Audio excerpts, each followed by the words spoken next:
This is a hypothetical scenario based on public doctrine and capabilities. What you are about to hear did not happen, but it reveals how modern naval strategy actually works when sensors meet ice, when alliance politics collide with geography, and when the quiet calculations behind every fleet movement determine who controls the Arctic gateway. The question is not whether this could happen. The question is what the ocean itself teaches us about power when the headlines fade and the real constraints emerge. A carrier strike group is not just a fleet. It is a moving political decision wrapped in steel, powered by reactors and guided by satellites you will never see. But when the battle space shifts to the Arctic, where ice reshapes the rules and geography becomes the silent third player, even the most powerful navy in the world faces limitations that no amount of firepower can overcome. Here is what most people miss. The Arctic is not just cold. It is a sensor graveyard, a logistics nightmare, and a place where every assumption about naval dominance gets tested by an environment that does not care about your doctrine. The scenario begins with an unexpected diplomatic fracture. Germany, frustrated by what it perceives as unilateral American overreach in Greenland, decides to make a statement. Not with threats, not with military confrontation, but with presence. Berlin announces it will deploy a small task force to the waters off Greenland as part of a joint European Arctic research and security initiative. The stated goal is environmental monitoring and freedom of navigation. The unstated goal is to signal that Europe still has a voice in Arctic affairs, and that the United States cannot simply dictate terms in a region that borders the North Atlantic Treaty Organization alliance territory. The decision in Berlin does not happen in a vacuum. It is the culmination of months of quiet frustration, of backroom debates, of calculations about what Germany can and cannot accept in the changing Arctic landscape. The German Ministry of Defense understands that this deployment carries risks. It could strain relations with Washington at a time when European security depends on American commitment to the alliance. It could expose German naval capabilities to intense scrutiny by American intelligence systems. It could create precedents that other nations might exploit. But the alternative, doing nothing while the Arctic security architecture gets rewritten without European input, seems even more dangerous to German strategic planners. The task force that Germany assembles is carefully calibrated to send a message without crossing red lines. No submarines, because that would suggest an offensive intent and trigger more aggressive American responses. No large amphibious ships, because that would imply territorial ambitions. Just enough presence to demonstrate commitment, to show that German ships can operate in these waters when necessary, and to remind Washington that the North Atlantic Treaty Organization is supposed to be an alliance of equals, not a hierarchy where one nation makes unilateral decisions about strategically important regions. The German task force is modest: one frigate, one support vessel, and a long-range maritime patrol aircraft operating from Iceland. No aircraft carrier, no nuclear submarines, no overt show of force. Just enough presence to make the point. But here is where the ocean lies to you. Size does not determine significance. In the Arctic, a single ship in the right place at the right time can reshape the entire strategic picture, because the environment itself acts as a force multiplier for anyone willing to understand its rules. The United States Navy, under Northern Command, watches this deployment with cold calculation. On the surface, the German presence seems insignificant, but the Second Fleet, responsible for the North Atlantic and Arctic approaches, knows something that the headlines do not. Every ship that enters the Greenland Sea changes the sensor picture. Every active sonar pulse, every radar sweep, every communications burst, adds noise to an already complex acoustic and electromagnetic environment. And in the Arctic, where the margins are thin and the windows of opportunity are narrow, even small changes can cascade into larger strategic consequences. Now, this is where most analysts get it wrong. They assume the United States response will be proportional, symmetrical, mirror the German deployment with a similar show of presence. But modern naval doctrine does not work that way. The United States does not need to match the German task force ship for ship. It needs to control the information space, dominate the sensor picture, and ensure that every decision Berlin makes happens inside a battle space where Washington already holds the advantage. The Gerald R. Ford Carrier Strike Group, already operating in the Norwegian Sea as part of routine North Atlantic patrols, receives new orders, not to intercept the German ships, not to create a confrontation, but to reposition in a way that ensures total electromagnetic and acoustic domain awareness across the entire Greenland approach. This is not about intimidation, this is about information dominance. The carrier does not need to be close to the German task force to control what that task force can see, hear, and communicate. The repositioning itself is a masterclass in modern naval logistics and coordination. The Carrier Strike Group does not simply turn and steam toward Greenland. Every movement is calculated based on fuel consumption, weather patterns, ice conditions, and the optimal geometry for sensor coverage. The destroyers adjust their spacing to create overlapping radar coverage. The cruisers position themselves to maximize the range of their communication relay capabilities. The submarines, which you will never see on any public tracking system, move into positions that allow them to monitor choke points and potential transit routes that any third party might use to exploit the situation. This coordination happens through the Naval Integrated Fire Control System, a network that allows every platform in the strike group to share sensor data in real time, to create a common operating picture that is more accurate and more complete than any single ship could generate on its own. The officer in command does not look at one radar screen or one sonar display. He looks at a synthesized picture that combines data from dozens of sensors across air, on surface and subsurface domains, processed through algorithms that filter out false contacts, predict movement patterns, and highlight anomalies that require human judgment. Here is the hidden trade-off that defines modern naval warfare. Active sensors give you clarity. They light up the battle space, reveal targets, eliminate ambiguity, but they also announce your presence. They turn your ship into a beacon, visible to anyone with the right receiving equipment. Passive sensors, on the other hand, let you listen without revealing yourself. You become invisible, but you sacrifice real-time precision. The art of naval command in the Arctic is knowing when to radiate and when to go silent, when to illuminate the enemy, and when to let the environment do the work for you. The United States Navy chooses silence. The Gerald R. Ford does not activate its powerful air search radars. The Arleigh Burke-class destroyers escorting the carrier do not run their active sonar. Instead, the strike group deploys a layered network of passive sensors, towed arrays, sonobuoys dropped by maritime patrol aircraft, and subsurface listening posts that have been pre-positioned along known transit routes. The goal is not to find the German ships. Washington already knows exactly where they are, tracked continuously by satellite, by signals intelligence, by the routine monitoring that happens every day in these waters. The goal is to create a sensor web so complete, so all-encompassing, that any third party attempting to exploit the situation will reveal itself the moment it tries to move. But wait, why would a third party even care about a minor diplomatic spat between allies? Yeah, because the Arctic is never about just two players. Russia maintains a permanent presence in the region, with submarines, surface ships, and long-range aviation constantly probing for weaknesses in North Atlantic Treaty Organization defenses. China, despite having no Arctic territory, has declared itself a near-Arctic state, and routinely sends research vessels and intelligence-gathering ships into these waters. Anytime there is friction between Western allies, anytime the sensor picture becomes cluttered, anytime the standard operating procedures get disrupted, it creates an opportunity for someone else to slip through unnoticed.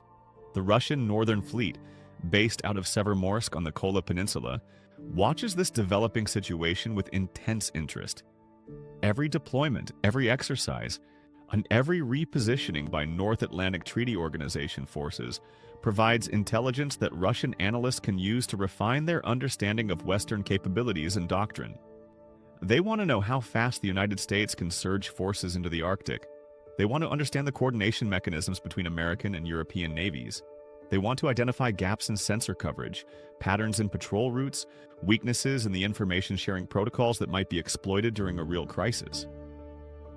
Chinese intelligence services, operating through a combination of signals intelligence, satellite surveillance, and human sources, are equally attentive. Beijing has invested billions in polar research and Arctic development, not because they care about climate science, but because they understand that the Arctic represents a potential second front in any future great power competition. Control of Arctic sea routes could reshape global trade patterns. Access to Arctic resources could reduce dependence on choke points like the Strait of Malacca. Understanding how the United States and its allies defend the Arctic could inform Chinese strategy in other theaters, from the Taiwan Strait to the South China Sea. This is the part most people never see. Naval warfare in the modern era is not about sinking ships. It is about controlling what the other side knows, when they know it, and how confident they can be in that knowledge. The United States does not need to fire a shot at the German task force. It needs to ensure that the information environment remains so tightly controlled that any attempt by Russia or China to exploit the situation gets detected, tracked, and neutralized before it even begins. And here is where the kill chain bends in unexpected ways. The traditional model is simple. Find the target, fix its location, track its movement, engage with weapons, assess the damage. But in a scenario like this, where the goal is deterrence rather than destruction, the kill chain transforms into something more subtle. Find the opportunity, fix the conditions, track the intentions, engage through signaling, assess the strategic outcome. No weapons fired, no casualties, no overt confrontation. Just a carefully calibrated demonstration that Washington controls the chessboard. The German frigate continues its patrol and conducting its stated mission of environmental monitoring and freedom of navigation. The crew is professional, experienced, aware that they are being watched, but confident in their legal right to operate in international waters. They activate their surface search radar, conduct routine helicopter operations, and maintain open communication with NATO headquarters. Everything by the book, everything predictable. But beneath the surface, the United States Navy is executing a different kind of operation entirely. A Virginia-class fast attack submarine, already positioned along the Greenland-Iceland-United Kingdom gap, moves silently into the area. Not to track the German frigate. That would be unnecessary and politically provocative. Instead, the submarine deploys an unmanned underwater vehicle, a small autonomous sensor platform that maps the acoustic environment, identifies thermal layers, and catalogs every sound signature in the region. This data feeds directly into the Navy's integrated undersea surveillance system, updating the baseline, refining the models, and ensuring that any anomaly, any unexpected contact, any deviation from the norm gets flagged immediately. Here is what the ocean teaches you if you listen carefully enough. Sound does not travel in straight lines underwater. It bends, refracts, reflects off layers of different temperature and salinity. A submarine can hide beneath a thermal layer and become effectively invisible to sonar from above. But that same thermal layer can also trap sound, channeling it horizontally across vast distances. The Arctic environment, with its unique ice cover, its seasonal variations, its constantly shifting water masses, creates acoustic conditions that are both an opportunity and a threat. If you understand the environment better than your adversary, you can turn their strengths into weaknesses. The United States has been mapping the Arctic acoustic environment for decades. Every submarine patrol, every scientific research mission, every oceanographic survey adds to the database. The Navy knows where the thermal layers are, how they change with the seasons, which routes offer concealment, and which ones expose you to detection. This knowledge is not flashy. It does not make headlines, but it is the foundation of undersea dominance. When the German task force operates in these waters, they are moving through an environment that the United States Navy knows better than anyone else on the planet. Now, this is where the escalation control comes into play. The goal is not to humiliate Berlin or create a crisis within the alliance. The goal is to send a clear, unmistakable signal. You are welcome to operate here. You have every legal right to do so. But understand that we own the information space. We see everything you do, we track every movement you make, and we control the conditions under which any third party might try to exploit the situation. This is not a threat. This is a statement of fact. The United States Northern Command coordinates with the Joint Staff, with the State Department, with intelligence agencies to ensure that the message is delivered through multiple channels simultaneously. Diplomatic back channels convey reassurance. Military-to-military communications emphasize cooperation and transparency, but the operational posture remains unchanged. The sensor network stays active, the surveillance continues, and the carrier strike group maintains its position just beyond the visible horizon, a presence that does not need to be seen to be felt. And here's the catch that most people never consider. This kind of operation is not cheap. Maintaining a carrier strike group on station in the North Atlantic costs millions of dollars per day. Operating submarines, maritime patrol aircraft, satellite surveillance, signals intelligence, all of it requires resources, personnel, and logistical support. The United States can sustain this level of effort, but not indefinitely and not without trade-offs. Every ship committed to the Arctic is a ship that cannot be deployed elsewhere. Every surveillance asset focused on Greenland is an asset not available for other missions. The hidden cost of dominance is the opportunity cost of everything else you are not doing. But the trade-off is calculated, deliberate, and justified by the strategic importance of the region. Greenland is not just an island. It is a geographic keystone that controls access between the Arctic Ocean and the North Atlantic. Whoever dominates the waters around Greenland controls the northern flank of the NATO alliance, the sea routes to Europe, and the approaches to the American homeland. Losing control of this space, even temporarily, even symbolically, would send a signal to every adversary that the United States is unwilling or unable to defend its strategic interests in the most demanding environments. The German government, watching the United States' response through its own intelligence channels, through NATO coordination, through diplomatic reporting, begins to reassess its position. The original intent was to make a political statement, to assert European relevance in Arctic affairs, to push back against what was perceived as American unilateralism. But the reality on the ground, or rather on the water, is more complex than anticipated. The German task force is operating in an environment where the United States holds every advantage. Not because of superior firepower, though that is also true, but because of superior knowledge, superior preparation, and superior integration of sensors, platforms, and decision-making systems. Here is what most conflicts reveal when you strip away the rhetoric and the headlines. Geography is not neutral. The ocean is not a level playing field. Some nations invest decades building the infrastructure, the knowledge base, the operational experience to dominate specific environments. The United States has done this in the Arctic, and the return on that investment is not measured in ships sunk or battles won. It is measured in the ability to shape outcomes without firing a shot, to control escalation without resorting to force, and to send messages that are heard clearly by friends and adversaries alike. The scenario reaches its conclusion not with a dramatic confrontation, but with a quiet diplomatic resolution. Germany completes its patrol, makes its political point, and returns to port. The United States maintains its presence, its surveillance, its quiet dominance of the information space. No shots fired, no casualties, no international incident. Just a lesson in how modern naval power actually works when the environment becomes part of the equation, and when information dominance replaces firepower as the primary tool of influence.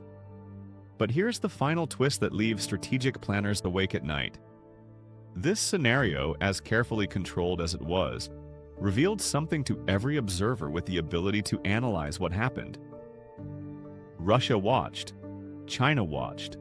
They saw how the United States responds when an ally creates friction in the Arctic. They saw the speed of the deployment, the sophistication of the sensor network, and the seamlessness of the coordination between military and diplomatic channels. They also saw the limitations. They saw how much effort it took to manage a minor challenge from a friendly nation. They saw the resources committed, the attention diverted, the opportunity costs incurred, and that information, that glimpse into how the United States operates in the Arctic under pressure, is intelligence that cannot be unlearned. Every sensor activation, every communication burst, every tactical decision made during this hypothetical scenario becomes data for adversaries to study, to model, to exploit in future contingencies. This is the paradox of deterrence through demonstration. You show strength to prevent conflict, but in showing strength, you reveal the mechanisms by which that strength operates.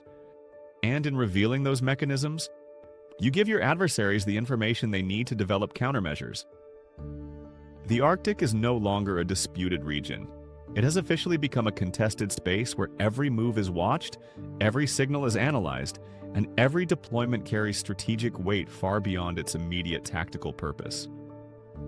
The United States has turned Greenland into a fortress, protected not only by missiles and ships, but also by the invisible architecture of sensors, satellites, and intelligence systems that create a dome of awareness over the entire region. But that dome requires constant maintenance, constant vigilance, and constant investment. The moment the attention shifts, the moment the resources get redirected, the moment the political will wavers, the advantage begins to erode. So what does this mean for you? For anyone trying to understand how naval power actually works in the 21st century? It means that the headlines lie. The dramatic confrontations, the near-miss incidents, the aggressive maneuvers, all of that is theater. The real contest happens in the places you cannot see, in the sensor networks beneath the ocean, in the satellite constellations above the clouds, in the data centers where analysts piece together fragments of information into a coherent picture of who is where and what they intend to do next. Naval dominance is not about having the biggest ships or the most advanced weapons. It is about knowing more, seeing farther, and deciding faster than anyone else in the battle space. And the Arctic, with its unforgiving environment, its strategic importance, and its unique operational challenges, is the ultimate test of that principle. The nation that masters the Arctic masters the information space. The nation that masters the information space controls the narrative. And the nation that controls the narrative wins without fighting. This video is for educational purposes only, based on public information. It is not operational advice and should not be used to plan harm or wrongdoing.